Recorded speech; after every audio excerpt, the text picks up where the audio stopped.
İşğaldan azad edilən ərazilərə sakinlərin köçürülməsi prosesi planlı şəkildə davam etdirilir.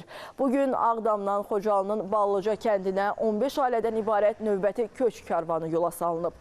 Köçürülən ailələr ölkənin müxtəlif bölgələrində, əsasən yataqxanalarda, sanatoriyalarda və inzibati binalarda müvəqqəti məskunlaşmış məcburi köçkünlər olub.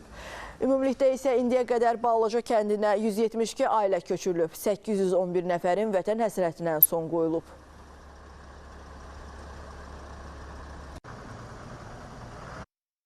Çətin idi. Hər dəqiqə, hər saniyə fikirləşirdik. Nə vaxtsa belə bir gün gələcək.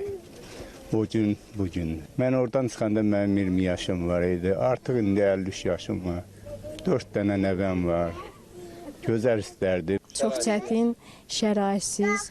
İndi şükür bugünkü günə. 34 ildən sonra vətənə qayıdıram. Çox gözəl hissdir. Xəyallarımızda şükür, yaşatdığımızı da görürük.